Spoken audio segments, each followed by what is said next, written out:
Hello viewers, welcome to Dimapur 24/7. This is your reporter Paiwang Konyak reporting from Town Hall Dimapur. Aji 25th of April Day, World Malaria Day to observe Krishi on the team. Malaria Ends With Us, Reinvest, Reimagine, Reignite with special guest Shri Paiwang Konyak, Health and Family Welfare Minister. Malaria to ki iseguli itu do ekta serious disease ase caused by mosquito bites aro itu laga symptoms to ami khan sob manu jana nisa headache, high fever, vomiting aro body weakness or body pain khan iniga rakhi itu to kiniga prevent kru shile ami khan especially rati de nets lakaina gumao lagi aro ami khan bishiwak open area de tanki khan de paratak itu to khulan hoigina bon greener rakhiwo lagi aro surroundings kan ami khan gor laga surroundings kan safa rakhiwo lagi iniga hoishugle ami khan prevent to kura parbo. For more details aji laga program amian video de sailo.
And contribute to make our world a safer and healthier place for all of us to live in. Now, for the keynote address, I call upon Madam Tainu Lam, Additional Secretary, Health and Family Welfare, Government of Nagaland, to take time.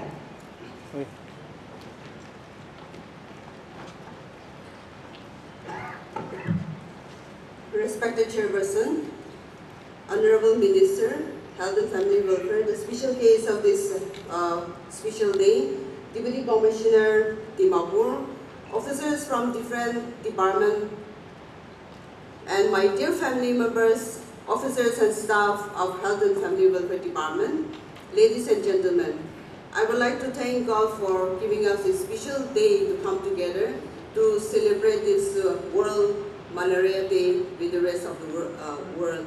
Today, in this beautiful city of our state, Dimapur. World Malaria Day is an annual observance held on 25th April. The main purpose of having this day is to raise awareness of the global effort to control and eradicate malaria. The first World Malaria Day was observed in 2008. This World Malaria Day was evolved from African Malaria Day, an event that had been observed since 2001 by African governments. The observance served as a time to assess progress towards goal aimed at controlling malaria and reducing its mortality in African countries. In 2007, at the 60th session of World Assembly, a meeting sponsored by World Health Organization proposed that African Malaria Day be changed to World Malaria Day to recognize the existence of malaria in countries worldwide and to bring greater awareness to the global fight against the disease. And tireless effort to the fight against control of malaria. Now, coming to the most important and special part of today's function, that is speech by a special guest. Now I call upon our most respected Shri Paiwang Konyak, Honorable Minister, Health and Family Welfare, Government of Nagaland, to take his stand.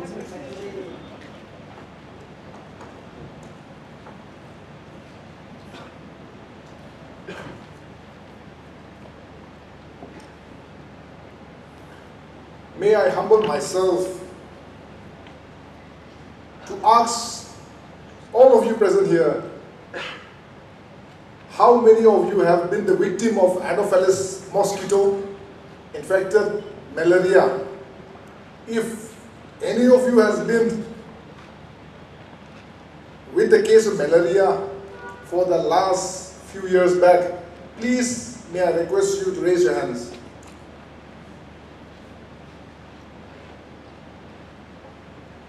Only one, two.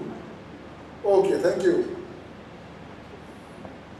When I hear about a word malaria, it reflects, it comes to my mind of those painful injections which I used to get at the back of my body. And the syringes, I still remember, I have the vivid memories of syringes made of glass. And before taking injection, it used to be dipped into the hot water, and with that, we used to be given the injections. I'm happy that many of you present here has not been the victim of Anopheles mosquito infected with malaria. I thank the chairperson, Madam Dr. Margaret, Director Family Welfare, for giving me the opportunity to take my time here and deliver the speech on this important event.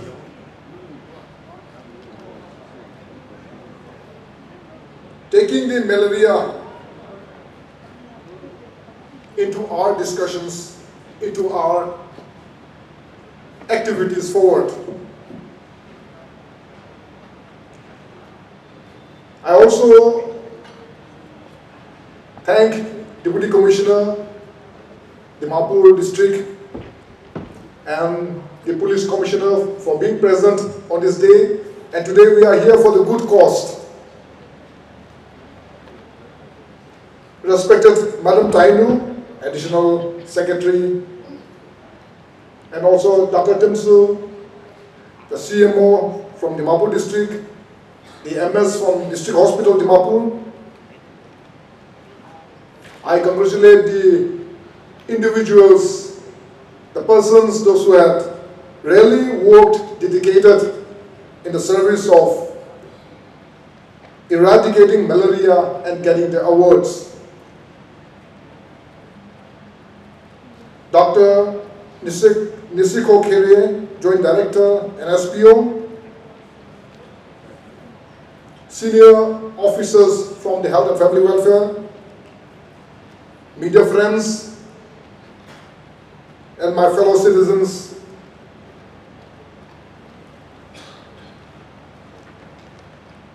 First of all, let us thank Almighty God for giving us this beautiful day. And I thank the SPO and also the Joint Director, NVBDCP, for organizing this event in this hall. Today we have gathered here to observe the World Malaria Day under a powerful theme, and all of you are aware. Malaria ends with us. Reinvest, Reimagine, Reignite. So this is not only the theme, it is a pledge.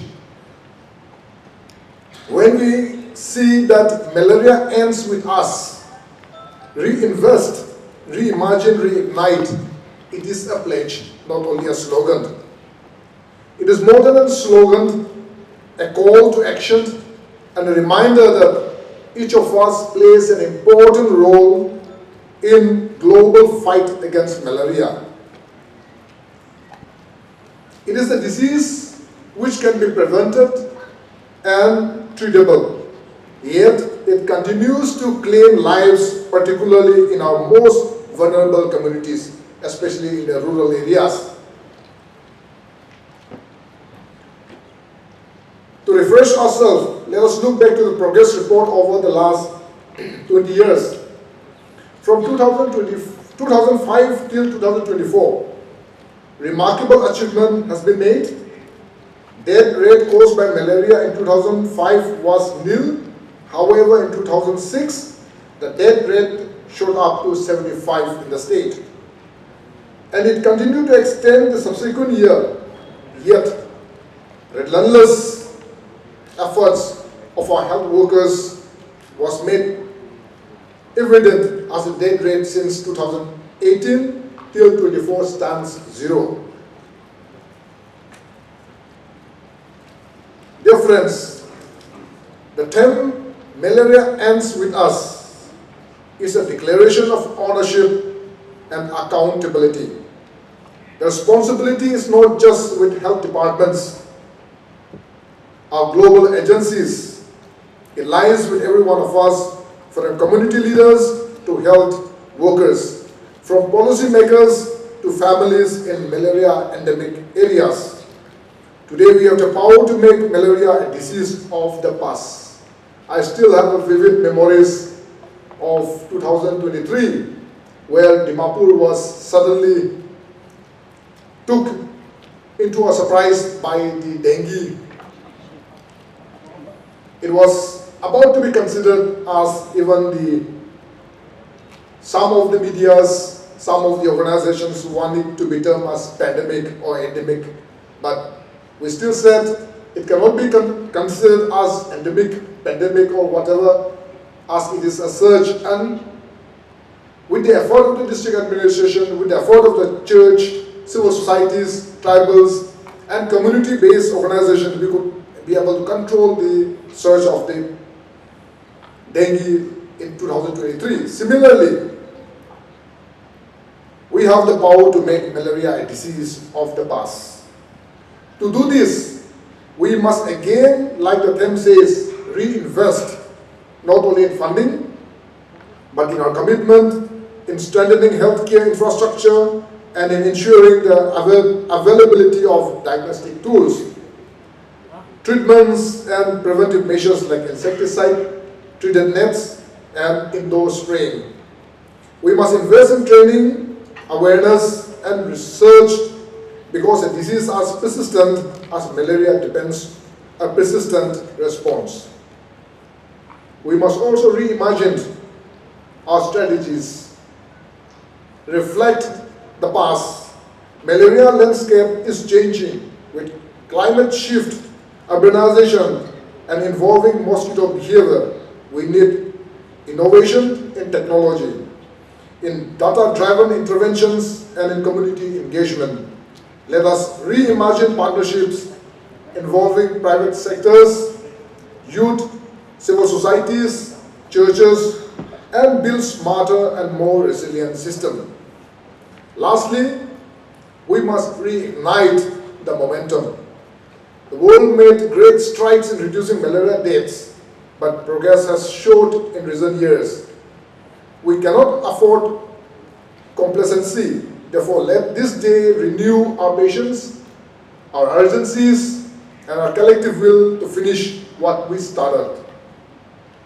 My sincere appreciation to all health workers for your dedication and commitment towards the call of humanity on this Malaria Day. Let us once again pledge to a future where no child dies from a mosquito bite, where no family is burdened by preventable illness, and where malaria is no longer a threat to development and health. As I've said, malaria ends with us if we reinvest wisely, reimagine boldly, and reignite our fire with renewed energy and hope. God bless. Thank you.